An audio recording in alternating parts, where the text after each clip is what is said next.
Hi, this is Julie Albaugh. We're live at Catersource Event Solutions Trade Show, and I'm here with Meryl Snow, and she's going to give us some sales tips. Now, what you had a presentation, and what I did. I had actually two presentations. I love sales. I mean, I could talk about sales all day. Well, I know that our audience has been telling me they want these sales. They want sales tips. Good. I was able to give 474 event professionals, all in the event industry, florists, designers, caterers, photographers, and I asked them to rank themselves for these four topics. And one was bonding with the client, event execution, closing the sale, and qualifying the client.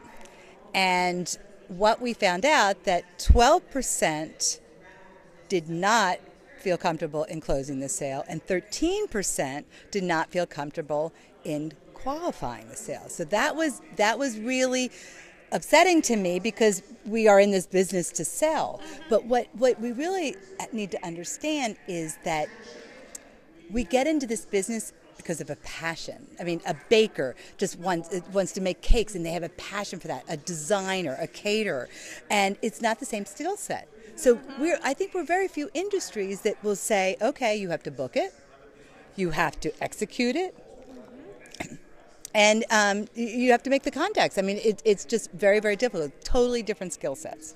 So we need to educate ourselves. And I was really fortunate to get this all around the country. And that is like my main goal, is from what happens between qualifying the client and then closing the sale and everything in between. So we do have I have these 13 techniques that really work. Really, really work. It's very cool. So let's say, what are these top? I mean, I know you can't do all I'm of not them. going to do all 13. Okay. I'll give you a couple. One of them, well, obviously, selling you is the most important, and branding yourself is extremely important versus the company, because the moment you engage with somebody, they are judging you, then they're judging what they're buying, and then they're judging the company. So it's your brand first, and I don't care if you own the company or not, it's still your own brand. So selling you is really, really important. There are several others and techniques into trying to get that bride that just sends an email to mass to everybody, and they don't want a phone call, they don't want this, they don't want that, and how do we stand out? We're in a sea of everybody else, because anybody can put up a website. Well, I've heard from wedding professionals that they've gone to a bridal show and so forth, and they're like, well, somebody contact them, and Don't call me. and then they send them an email and they hear nothing. Exactly. And they just feel like they're lost. That's right. And I think what happens is the bride, let's talk about this wedding. So the bride will contact her vendors at one time. Like, she'll say, okay, I'm going to contact my designers. And she'll contact 3 or 4 of them, and she'll send them an email.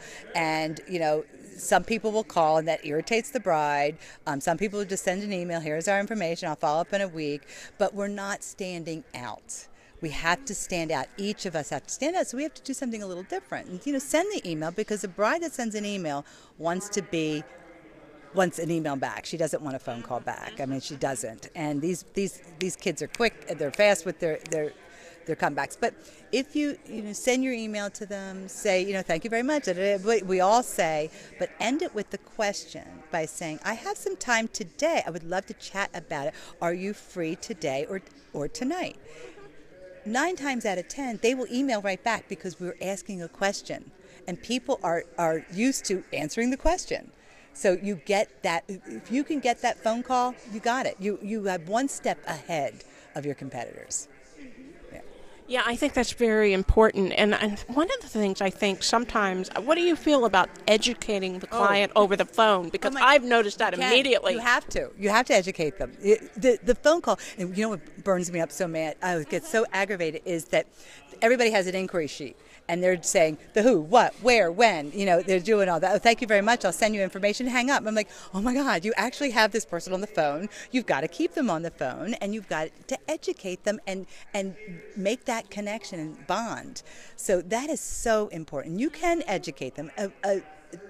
After you qualify them in this and asking the right questions, and I'm not talking about closed-ended questions, I'm talking about open-ended questions, which is really important, because you could really get the feel for the client. What type of questions would you think to Well, qualify? here's a perfect example. All right, the bride finally, let's say she calls. Okay, she's calling 3 caterers. And so the first caterer, she calls, oh, congratulations. The salesperson says, when is it, where is it, how many people, that type. Okay. The second caterer, the same thing. She may add, and I'll send you some information. I'll follow up next week.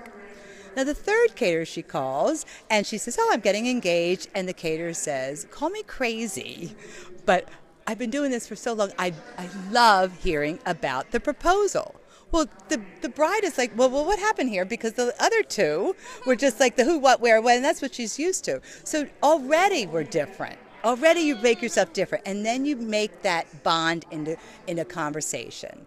And because we're selling experiences, we're not selling things. So if you were a florist, you don't go right into flowers. If you were a caterer, you just don't go right into food. We have to have this conversation.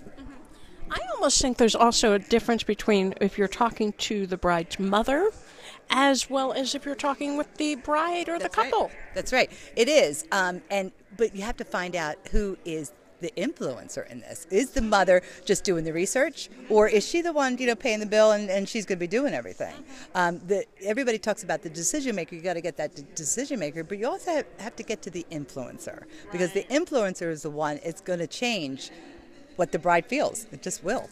So probably asking questions when the bride mother might call, finding out if she is the person making the decision or if there's somebody else. And there is a way. And instead of saying, are you the decision maker, like if you have an appointment, you finally get to make an appointment. And you have to ask, you can't say, is the decision maker coming? But you can ask, say, is there anybody else involved in helping you make the decision? And that's when you could say, oh, my father is, and, or, no, it's on me, or, oh, my best friend, she's going to be, at least you know. So now when you make this meeting, and I say, oh, will your father be coming to this meeting? Oh, no, he can't come. He won't be back till Tuesday. Well, you want to make it when he's available, because if you make that meeting when the father's not there, it's a waste of time. Yes. You just because I put a dollar amount on every hour that we do in sales in our head, because, when you think, all right, I just lost $200, right?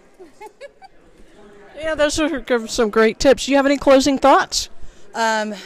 No, you can see how excited I get about sales. I just love sales. I mean, we are actors, and we need to play the role. We love what we do. We know that we love what we do. That is not a question.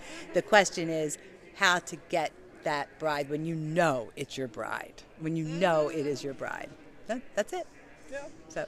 Now, how many years have you been attending Catersource? Since the beginning, before the beginning, because Michael Roman started this, but prior to that he did off-prem, and then he started Catersource 25 years ago. Oh, wow. And actually, funny story, real quick, that I went to my first conference 24 years ago, and he's on stage, and I don't know if you know him, but he was a bigger-than-life man. He was jolly. He's my mentor, but we didn't have email then. We had fax machines. So I faxed him, because I thought I was so cutting edge, by faxing him instead of calling him, and saying, I'd love to speak with you. You will be my mentor. And that's all I said. And because I was so direct, he picked up the phone and he called me, and that is how our relationship developed, which I am so thrilled. Unfortunately, he passed away a few years ago. I dedicated my book to him, and he was wonderful. But Catersource is just wonderful. I mean, you feel the energy in here, don't you? Yeah. There's I've only been here a couple days. And you feel it, it's like there's so much energy, there's so much passion, so much passion. Yeah. So you guys need to attend Catersource. Yes, you do. And buy my book. Where's my book? Well, tell them, or you can get more information about your book and your website. My book. Oh, yeah. I'm also. I have a catering company, and a design company, and a picnic company, and that's Festivities Events in Philadelphia, and Offshoots Decors and Offshoot.